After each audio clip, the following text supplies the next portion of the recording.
Beryl is a 40-year-old swordsman running a small dojo in a very remote village. When he was young, he used to dream of becoming the world's greatest swordsman. But those days are long gone, and now he has accepted that he is just above average when it comes to his sword skills. Though he could not make a name for himself as a swordsman, Beryl has discovered that he has a talent for teaching, and he uses it to teach the students of nearby villages, keeping his family's legacy of swordsmanship alive. Many of his students have made a name for themselves in the world, and thanks to that, he feels completely satisfied with his slow life.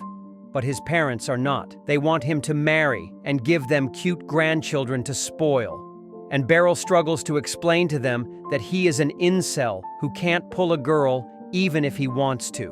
One day, as they are eating lunch and the old-timers are pressuring Beryl to get a wife, someone knocks on the door.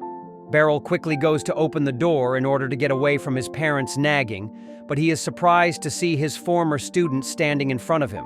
He welcomes her inside, and Lucia informs Beryl that she has recently been promoted to the commander of Royal Knights. Beryl is impressed on learning this, and Lucia tells him that apart from her other duties as the commander, she also teaches the knights swordsmanship. She says that she recommended Beryl's name as a special instructor for the Royal Knight Order, and the Imperial family accepted her recommendation. Beryl doesn't understand what is going on, but Lucia shows him his appointment letter with the seal of the Imperial family. Beryl thinks that this is some sort of April Fool prank, but his dad reads the letter to find that he will be seriously punished if he refuses. Lucia then informs Beryl that her carriage is waiting outside, and they will reach the capital in just one day. Beryl is not sure about it yet, but his dad tells him to go to the capital and find a good wife. He even jokes that he should try dating Lucia, and while Beryl discards the idea because of the age gap, Lucia would totally let him hit. In the end, he has no choice but to accompany her. Beryl suddenly spots that Lucia still has the sword he gave to her when she graduated, and says that this ordinary sword no longer suits the commander of Royal Knights. Lucia denies that, saying that this is the only sword she will ever use, and Beryl thinks that she is saying this because she respects him a lot as her master. He, on the other hand, is pretty damn sure that he is not fit to be a special instructor. Lucia suddenly starts talking about how excited she is for Beryl. She tells him that he is already considered a legend among swordsmen because his students quickly reach the highest level wherever they went. He has been nicknamed the Backwater Swordmaster, but Lucia doesn't like the nickname too much. Beryl doesn't really care about it though, because he thinks that he is not even a decent swordsman. Forget being a swordmaster. After a few hours, they finally reach the capital city, and Lucia shows Beryl to an inn for the night. The next morning, she takes him to her knight order and introduces him as her master, who is way stronger than her. Beryl panics after this hype-building introduction, but he keeps his speech a short and humble one. After the speech, Lucia tells Beryl that he has to instruct the knights every Sunday, which is his day off in the village dojo, so it will not be too difficult for him. Just then, another female knight comes running towards them, calling Beryl master, and he recognizes her as Kuruni, one of his most hardworking students. He praises her, saying that she has become a fine knight just like she always dreamt of, and Kuruni replies that she is excited to learn from him again. 以上の経緯からなおガーデナント氏はでは先生一言お願いします。に預かりましたベリル・ガーデナントです。色と荷が重すぎる。いきますのでどうぞよろしくお願いします。大丈夫ですかね。お渡しした書類にありますように、先生素晴らしい挨拶でした。先生お久しぶりです。に走ってはいけません。おはいさ自分なんてまだまだっす。夢が叶って何よりだ。我々門弟が先生を盛り立てますので、また先生に教えてもらえるの。After that, Beryl returns home, and he is surprised to find that another one of his students has come to visit him. The guy, named Randrid, gets up to greet his master, and then Beryl notices that he has brought his wife and baby with him too.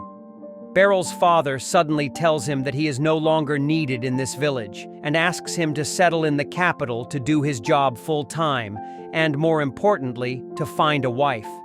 Beryl is utterly dumbfounded by this, but Randrid soon explains the situation to him. After having a baby, he and his wife decided to move to a peaceful village, and he also quit his job as an adventurer, even though he was at the highest rank. Beryl's father adds that this works in their favor as well, because Randrid knows their teaching style very well, and while Beryl works in the capital, he can handle the dojo here. Beryl realizes that he is no match for his father's cunning wit, and he accepts to let Randrid teach at the dojo while he stays at the capital. The next day, he returns to the capital and tells the entire story to Alucia while searching for a house. Alucia suggests that he stay with her, but Beryl quickly shoots down the idea and her hopes of jumping him. To change the topic, Alucia suggests they have lunch first, and Beryl agrees. But just then, someone calls Alucia's name, insulting her for being with a man when she should be doing her duty as the Knight Commander. Beryl feels bad that Alucia is being taunted because of him, and he hides his face, but she tells him that the girl who insulted her is stupid, so they shouldn't take her words seriously. She walks away from the redhead who keeps following her angrily, and even pulls down Beryl's map to see his face. While Beryl's eyes go to her black adventure plate first, the redhead falls completely silent on seeing him. She starts calling him Master as well, but Beryl has no idea who she is. The woman tells him that it has been 20 years since they last met, and even if he doesn't remember her face, he should remember the orphan named Sherna that he took in and trained in swordsmanship. Beryl suddenly remembers about her and realizes that she has changed a lot.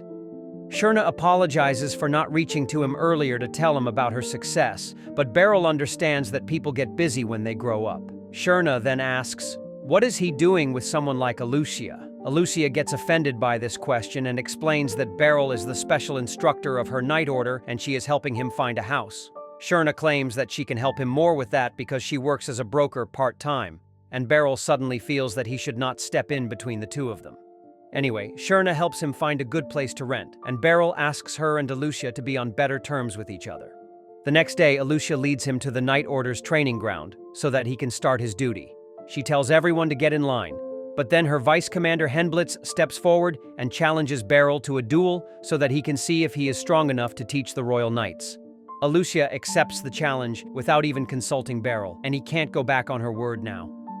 As he gets ready to face Henblitz, the knights start gossiping about him, saying that he doesn't look strong or skilled enough to teach them. Beryl completely agrees with them, and then Henblitz also tells him that he thinks Alucia is making a mistake because she respects her master too much, but he will correct that mistake.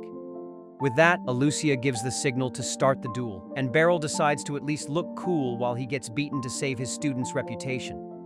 Henblitz suddenly dashes towards him and begins swinging his sword furiously. Beryl only dodges his powerful attacks, but then he deflects his sword's direction just by a small degree, leaving Henblitz completely unguarded and hitting his chin. Beryl gets concerned about hurting him because he planned to stop. Both the fighters get back to the starting position to resume the duel, and this time, Henblitz decides to use his full power. Beryl realizes that Henblitz is faster and stronger than him, but his moves are super easy to read and deflect just by changing his direction a little bit. Henblitz gets pissed when Beryl deflects his sword, so he decides to unleash his ultimate move by spinning rapidly. However, when he lands on the ground, his sword doesn't hit anything, and Beryl is already behind him, tapping his shoulder with his sword to claim victory. そうだね。私はそれを正すべき立場にある。君は間違ってない。では始めてください。師団の誉れは凄まじいな。切ればすまない。お気遣いは無用から打ち砕くのみ。でも威力も俺よりはるかに上。